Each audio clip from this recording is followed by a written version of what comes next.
We fought hard, but we lost our stock. We fought hard, but we lost our farms. We fought hard, but we lost our homes. We fought hard, but we lost our families. This would forever be known as the day she stole the sun. These words are from the book of the same name, written by kids in grade 5 and 6 at Cobargo Public School. They are a shocking reminder that just over 12 months ago, Australia was on fire. It was a black summer.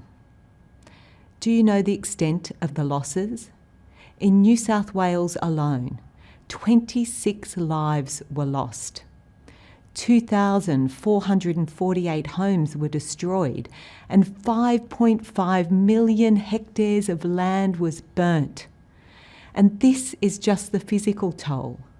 The full impact on families, farmers, local businesses, wildlife and bushland is beyond comprehension.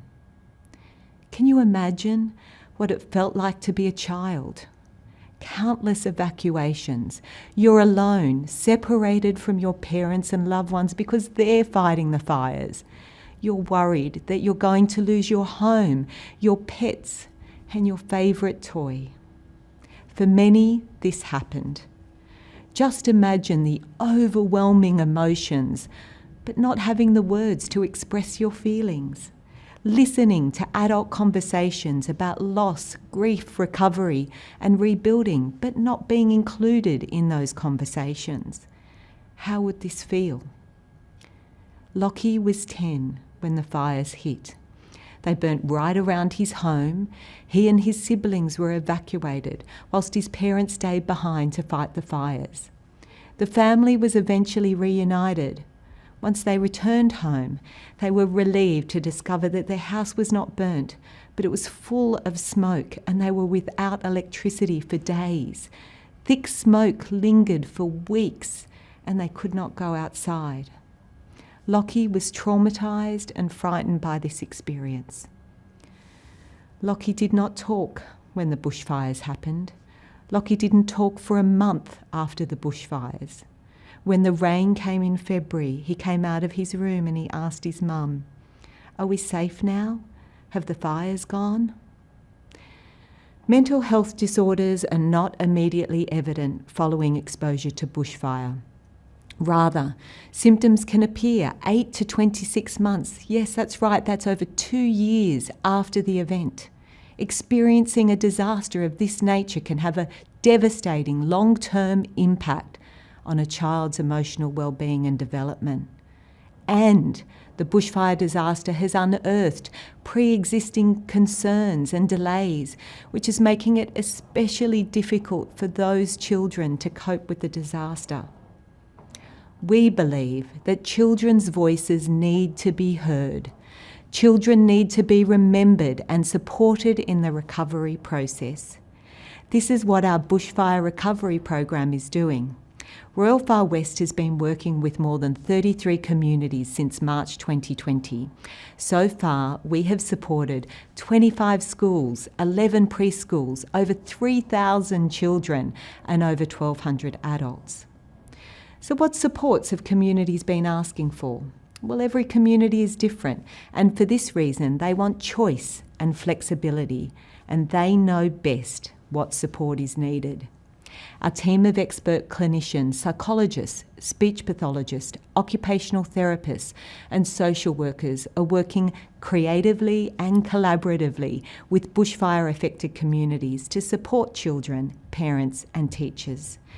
Our bushfire recovery program offers a menu of support options which schools can choose from. This ranges from a group program with students about grief and loss, support sessions with parents and carers, workshops with teachers and individual therapy for children that require ongoing support. We are doing this work in person, in community or via telecare. Through our program, Lockie's carers, including his mum and dad and family support worker, attended education sessions discussing the impacts of community trauma, stress response and strategies to support recovery. Lockie proceeded to participate in 12 occupational therapy sessions that were delivered via telehealth into his school.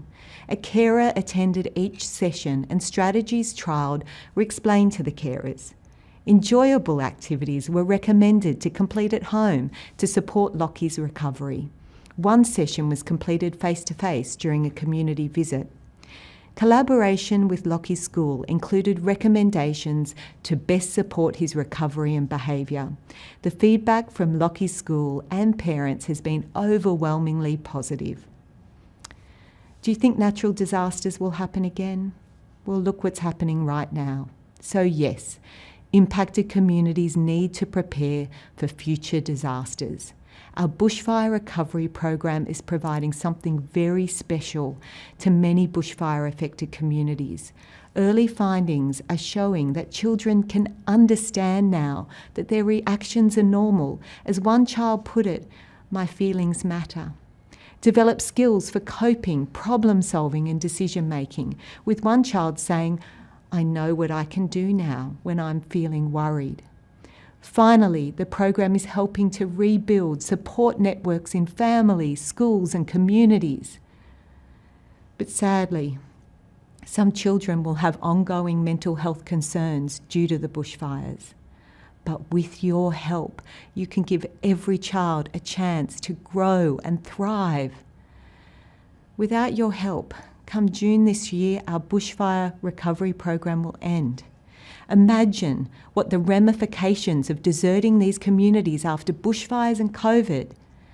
It's critical for us to keep working with the schools, parents, and most importantly, the kids needing ongoing support.